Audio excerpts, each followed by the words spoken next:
Assalamualaikum warahmatullahi wabarakatuh. Bertemu lagi dengan saya, Budina Karisma Pratiwi. Pada pertemuan kali ini kita akan masuk ke bab 2, yaitu tentang lambang unsur dan rumus kimia. Kompetensi dasar atau kemampuan yang harus kalian miliki pada bab 2 ini yaitu menganalisis lambang unsur, rumus kimia, dan persamaan reaksi. Untuk persamaan reaksi akan saya bahas minggu depan. Untuk prakteknya, kalian dapat mengintegrasikan atau dapat menulis lambang unsur dengan rumus kimia pada persamaan reaksi kimia berdasarkan kasus-kasus dalam kehidupan sehari-hari. Tujuan pembelajarannya yaitu peserta didik dapat menjelaskan penulisan lambang unsur, pengertian rumus kimia atau senyawa, kemudian menuliskan rumus kimia. Lambang unsur itu aturannya dalam menuliskan lambang unsur ada dua. Jika lambang unsur itu terdiri atas satu huruf, maka hanya menuliskan huruf depan menggunakan huruf kapital atau huruf besar. Contohnya oksigen, hidrogen, dan karbon atau C. Aturan yang kedua, jika unsur tersebut terdiri lebih dari satu huruf, maka huruf pertamanya menggunakan huruf kapital, huruf keduanya menggunakan huruf kecil. Ya, contohnya seng. Ini memang seng untuk lambang unsurnya adalah Zn atau zinc karena seng ini adalah nama untuk di Indonesia ya, seng. Tapi untuk nama latinnya adalah zinc. Makanya tuliskan Zn, Z besar, N kecil. Tembaga, suprum, bukan Te ya. Untuk nama lambang unsurnya bukan Te tapi Cu, suprum. Ya, karena itu nama latinnya. C besar, U kecil.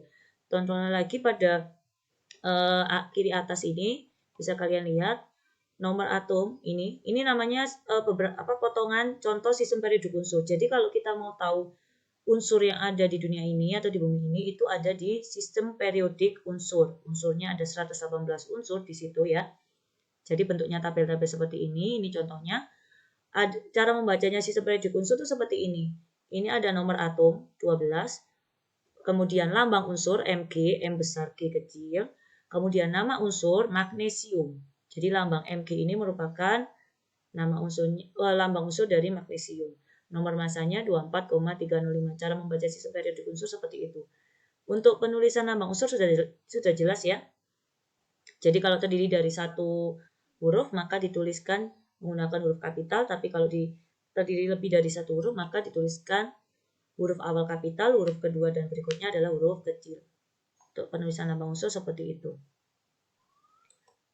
Ini lambang unsur itu sudah ditetapkan oleh UPAC ya, International Union of Pure and Applied Chemistry. Yang saya contohkan di sini ada 6, padahal totalnya ada 118 unsur yang sudah ditemukan. Ya. Untuk unsur pertama sampai ke 94 itu secara alami, sedangkan untuk nomor 95 sampai 118 itu buatan di laboratorium. Ya, ini contohnya unsurnya yaitu karbon, nama unsurnya, nama latinnya carbon, lambang unsurnya C seperti itu. Kalsium, nama latinnya calcium, lambang unsurnya Ca seperti ini dan seterusnya. Untuk lambang unsur kalian bisa cek sekali lagi di sistem periodik unsur. Oke, ini untuk periodik tabel atau tabel periodik yang ada di elemen kendaraan untuk jurusan TKR, TPSM, ya. Ini sistem periodik unsur bentuknya seperti ini, tabelnya golongan 1A, 2A, ini golongan B atau peralihan, kemudian ini golongan 3A, 4A, 5A, 6A, 7A, 8A ini logam, seperti itu. Ini litium itu terdapat di elemen kendaraan juga, ya seperti ini. Silakan kalian cari. Kalau di smartphone untuk jurusan TKJMM dan hampir semua juga kita menggunakan smartphone karena pembelajaran kita secara daring, jadi hampir semua anak memiliki smartphone. Di dalam smartphone juga ada elemen lambang unsur. Seperti di baterai ada Li, litium, kemudian pada casing ataupun screen ada silikon dan sebagainya ya. Seperti itu. Jadi kita harus tahu lambang unsur itu ya ada dalam kehidupan kita sehari-hari. Unsur-unsur itu. Oke. Lambang unsur dan penulisannya sudah jelas, kita masuk ke materi berikutnya yaitu rumus kimia. Rumus kimia dinyatakan dengan lambang unsur, berarti huruf ya kalau lambang unsur, dan angka indeks. Angka indeks ini dituliskan setelah lambang unsur dan dituliskan menggunakan angka kecil seperti ini. Contohnya ini ya, H2O. Angka 2 tidak dituliskan besar, tetapi dituliskan kecil atau subskrip ya. Jadi ini merujuk pada menyatakan angka 2 kecil ini menyatakan jumlah atom unsur H ada 2. Kalau unsur O ini ada 1 sebenarnya, tapi kalau angka indeks 1 tidak perlu ditulis. Jadi jumlah atom unsur O dalam H2O ini ada 1. Oke ya. Jadi dalam rumus kimia H2O atau air ini terdapat 2 atom unsur hidrogen H dan 1 atom unsur oksigen. Kalau NH3 maka ada 2 unsur karena ada 2 huruf. Ya, huruf kapital semua. N nitrogen dan H hidrogen NH3. Maka N-nya jumlah atom NH3 berarti N1 jumlah atomnya N adalah 1 nitrogen, sedangkan hidrogennya ada 3 karena H3. Angka 3 dituliskan kecil setelah H, seperti itu. Oke ya, ini namanya angka indeks. Kalian harus perhatikan angka indeks itu ditulis huruf kecil, angka kecil. Kalau nanti di depan unsur itu ada angka yang besar tidak ditulis kecil, itu namanya koefisien. Itu akan kita bahas minggu depan ya, untuk persamaan reaksi. Makanya untuk rumus kimia ini harus kalian pahami dulu.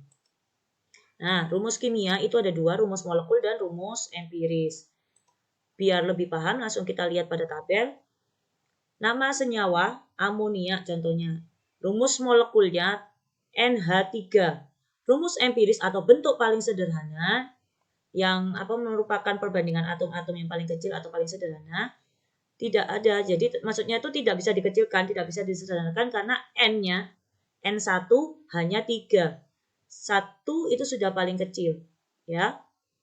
Kemudian, jadi rumus empiris dan rumus molekulnya sama untuk amonia. Kemudian nama senyawa yang kedua asam cuka. Di sini rumus molekulnya CH3COOH. Saya ulang, rumus molekul asam cuka CH3COOH. Di sini ada berapa unsur? Kita lihat. Oh, ada huruf C. Oke, berarti ada unsur karbon. Oh, ada lagi huruf H. Berarti hidrogen.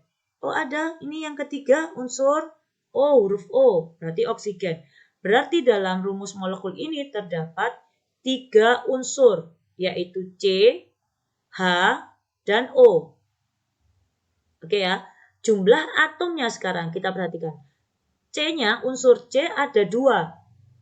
Ini C depan dan C yang di tengah. Ada 2. Berarti jumlah atom C ada 2. Berarti angka indeksnya C ini nanti 2 kecil. Oke ya. Unsur H, unsur yang kedua yaitu H. Hanya, di sini ada angka indeks kecil di depan, H yang depan. Berarti jumlah atom H yang di depan ada 3. Oh, ini ada lagi H di belakang. Tidak ada angka indeks pengikut, berarti artinya 1. 3 ditambah 1 artinya sama dengan 4. Berarti unsur H ini jumlah atomnya ada 4. 3 ditambah 1. Jadi tadi C-nya ada 2, H-nya ada 4. Oke, unsur yang ketiga yaitu O. OO1. Ini ada O lagi 1, berarti 1 tambah 1, 2. Berarti O-nya ada 2. Jadi ini rumus molekulnya CH3COOH ada 2 atom C, 4 atom H, 2 atom O. Rumus empirisnya atau paling sederhananya kan 2 angka indeksnya 2, 4 dan 2, berarti bisa saya kecilkan atau sederhanakan. Yaitu dibagi 2. C2 dibagi 2, 2 dibagi 2 sama dengan 1, tidak perlu ditulis. Berarti C gitu aja ya. Hanya tadi ada 4. H4 dibagi 2 sama dengan 4 dibagi 2, 2. Oke, jadi saya tulis H2. Untuk O, tadi kan ada di sini O-nya 2, berarti O2 saya bagi 2 sama dengan 1. Jadi rumus paling sederhananya atau rumus empirisnya dari CH3COOH adalah CH2O. Tidak sama antara rumus molekul dan rumus empiris. Kalau amonia tadi sama. Oke ya. Sekarang kita masuk ke contoh ketiga yaitu benzena. C6H6. Rumus empirisnya CH karena bisa dibagi 6. Oke, paling sederhana seperti itu. Oke. Untuk penjelasan saya seperti itu materinya. Sekarang langsung masuk ke soal latihan. Silakan kalian kerjakan. Berarti kalau tuliskan lambang unsur dari nama unsur berikut, kalian silakan mencari di sistem periodik unsur 1A sampai 1C. Oke. Nomor 2 sama, tuliskan nama unsur. Kalau tadi yang dituliskan itu lambang unsurnya, kalau sekarang nama unsurnya dari lambang ini. Kamu bisa mencari di sistem periodik unsur 2A sampai 2C. Oke. Nomor 3, tentukan perbandingan jumlah masing-masing atom dalam setiap molekulnya dan tentukan apakah ada rumus empirisnya. Contohnya, kalian buat seperti tabel ini. Nama senyawa, rumus molekul, rumus empiris, kemudian kalian tambahi satu kolom lagi yaitu jumlah atom. Oke ya, contohnya ini nomor yang A, 3A, soda kue ada berapa unsur? Ada 4. Na, ini kan huruf kecil jadinya N huruf besar, oh berarti ini satu kesatuan, satu unsur, Na. Kemudian ada 1 Na berarti Na sama dengan jumlah atomnya 1 atom. Unsur kedua yaitu hidrogen, tidak ada angka indeks artinya 1 atom. Unsur C, ada huruf C lagi, ini C, berarti ada C. Unsur karbon ada 1 atom. Unsur O, ini ada angka indeks setelah O, berarti ada 3 atom, seperti itu. Rumus empirisnya ada enggak? NaHCO3. Kalau tidak bisa disederhanakan, berarti rumus molekul dan rumus empiris sama. Berarti kamu tulis NaHCO3 dalam tabel itu. Begitu seterusnya sampai dengan 3E. Untuk nomor 4, ini nomor 4, kalian tulis rumus kimianya. Molekul senyawa mengandung 1 atom P dan 5 atom Cl seperti itu. Kalian tulis 4A sampai 4E. Oke ya. Oke. Cara pengerjaannya seperti sebelum-sebelumnya. Kalian tulis di buku catatan kimia kalian. Soal dan jawab tidak boleh ada coretan, tip X maupun singkatan. Ya, beri nama atau identitas di setiap lembar jawaban yang kalian kumpulkan. Kemudian kalian dokumentasikan dalam bentuk foto. Pastikan satu halaman full ini kelihatan atau dua-dua sekalian posting satu-satu. Kemudian kalian menandai Instagram Budina. Oke, selamat mengerjakan. Jangan lupa kalian tetap di rumah, tetap belajar, tetap semangat, jaga kesehatan. Ya, selamat mengerjakan. Saya akhiri pertemuan kali ini. Kalau ada yang ditanyakan, silakan kalian bisa japri ke nomor saya. Oke, pertemuan bab 2 kali ini saya akhiri. Terima kasih atas perhatiannya. Wassalamualaikum warahmatullahi wabarakatuh.